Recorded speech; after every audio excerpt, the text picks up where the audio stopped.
Siang Bu. Siang. Sebelumnya perkenalkan dulu, saya Dinin Kumala, ahli gizi yang bertugas di rumah sakit ini. Sebelumnya ada yang bisa saya bantu? Saya ada Astasari, anak dari pasien S. Tujuan saya kesini untuk menanyakan konseling gizi. Baik, berdasarkan hasil yang sudah didapatkan,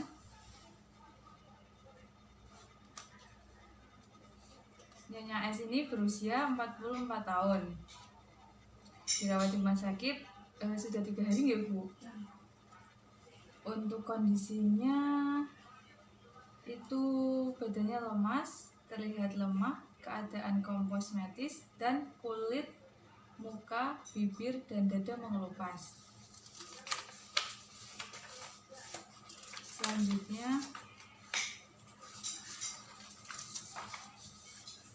Selanjutnya saya akan menyampaikan untuk hasil data antropometri. Berdasarkan data yang saya ambil, untuk frame size-nya itu 10,2 dengan interpretasi data yaitu sedang. Untuk berat badannya, dikarenakan ibunya tidak bisa diukur secara berdiri, maka berat badannya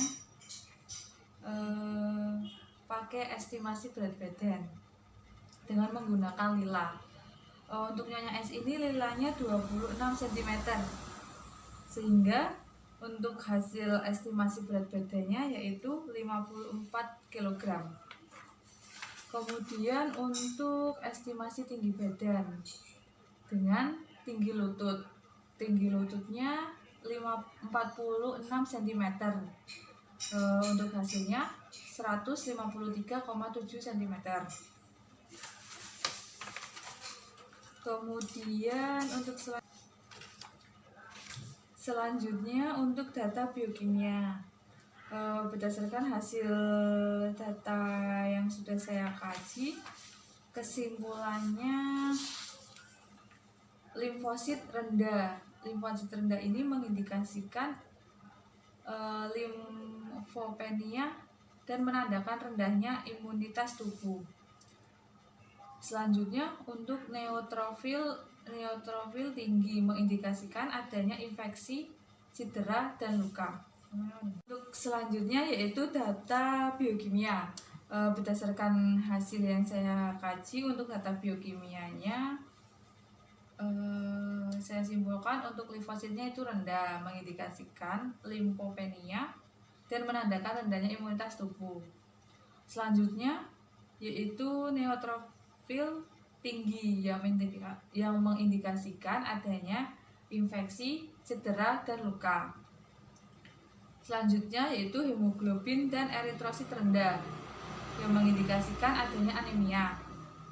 Selanjutnya trombosit tinggi mengindikasikan adanya penggumpalan darah yang berlebihan. Selanjutnya itu kaliumnya juga masuk kategori rendah yang mengindikasikan adanya hipokalemia. Yang terakhir yaitu MCV-nya juga masuk kategori rendah yang mengindikasikan terjadinya anemia mikrositik. Selanjutnya untuk data klinis dan fisik pada Nyonya S. Untuk tekanan darahnya itu 120/60 mg per dl. Untuk itu masuk kategori normal. Untuk nadinya 123 per menit. Interpretasi datanya itu cepat.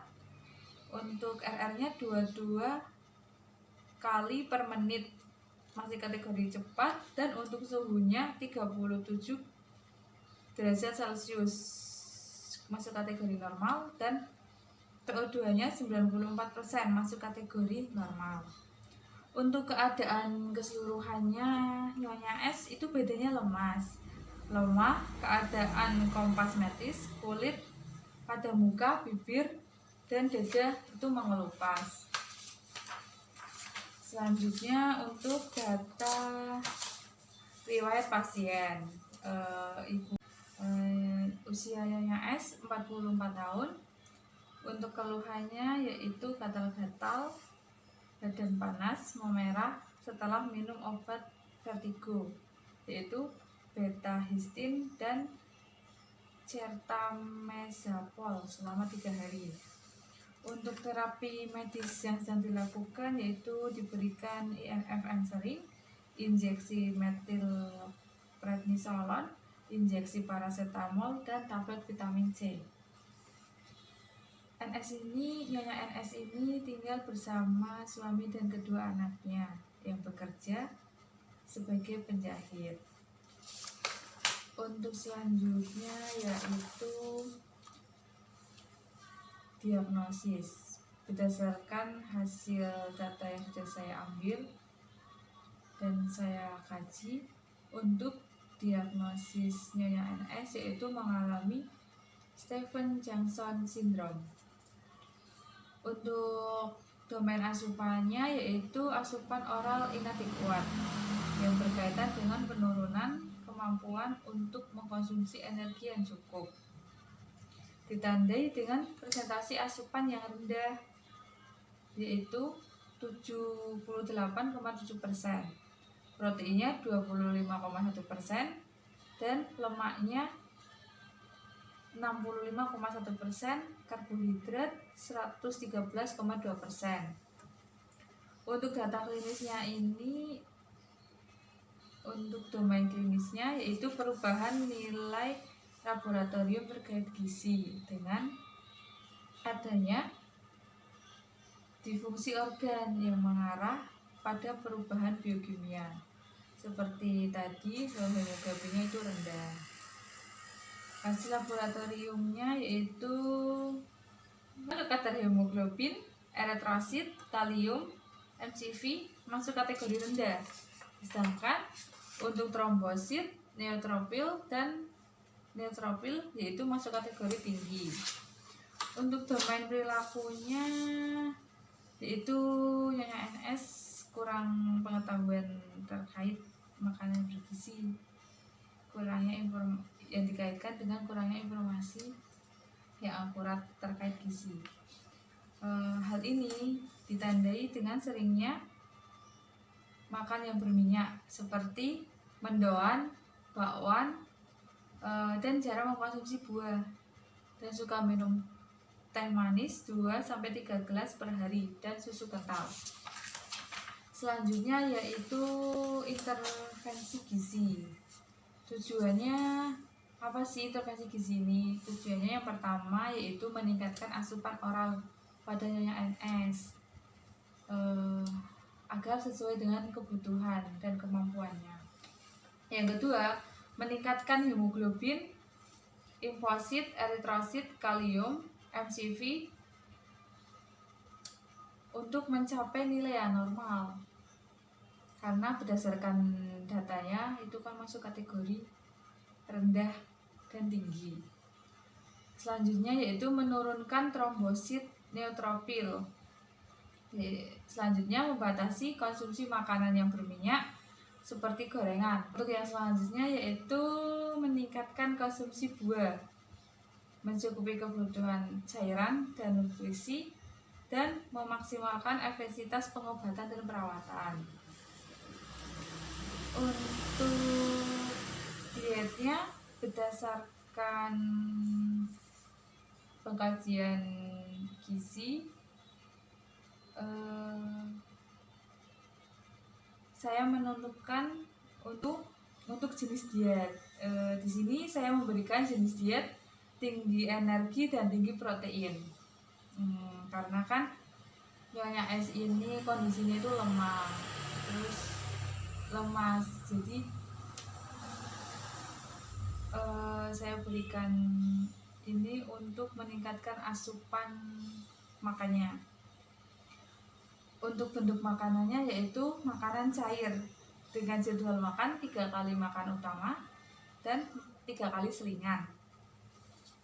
Selanjutnya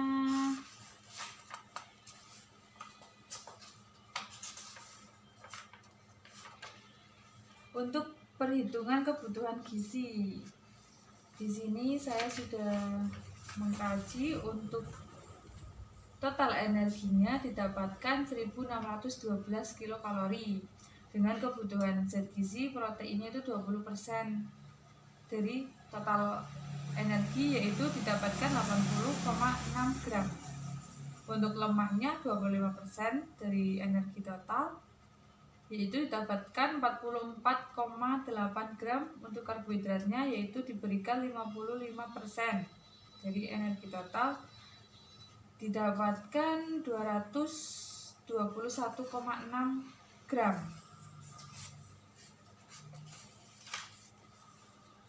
Sampai di sini apakah sudah jelas, Bu, yang saya sampaikan dari data-data yang sudah saya kaji?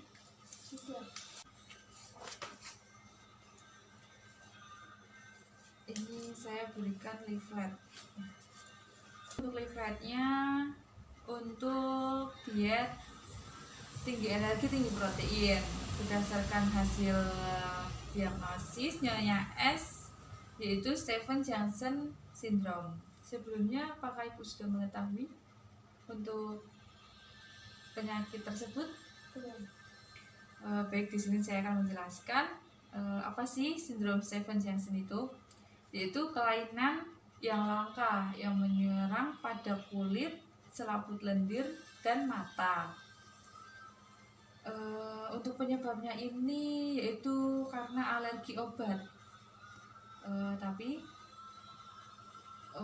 sindrom Stevens-Johnson ini bisa dapat dicegah yaitu dengan menghindari penggunaan obat yang berulang-ulang.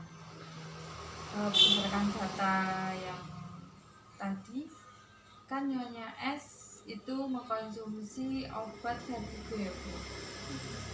Jadi mungkin sebaiknya menghindari minum obat tersebut berturut-turut. Deskripsi diet, penata laksanaannya yaitu energi diberikan sesuai dengan kebutuhan pasien. Tadi kan sudah saya hitung untuk asupan gizinya, yaitu untuk energi totalnya 1612 kilokalori.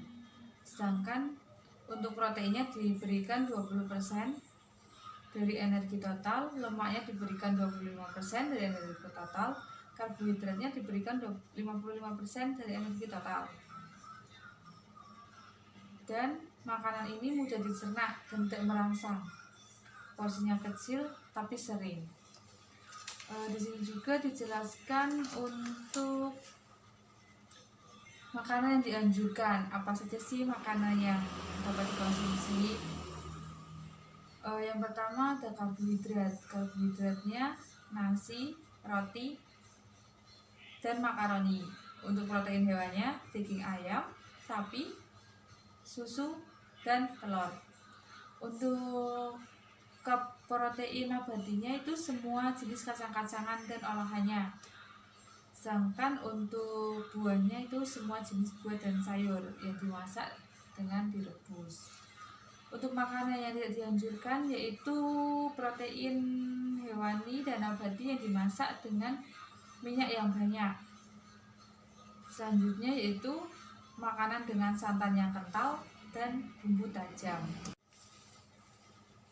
Selanjutnya untuk menu, di sini ada contoh menu makan. Menu paginya cream sup wortel kaldu ayam dengan selingan bubur kacang hijau. Untuk siangnya cream sup kentang dengan selingan jus alpukat. Untuk malamnya cream sup jagung jamur dan jus mangga. Baik, sampai sini apakah Ibu sudah paham yang saya jelaskan tadi? Paham. Untuk selanjutnya, apakah saya boleh untuk mengulangi yang tadi saya sampaikan? Boleh. Berarti itu kalau masak minyaknya nggak boleh banyak-banyak.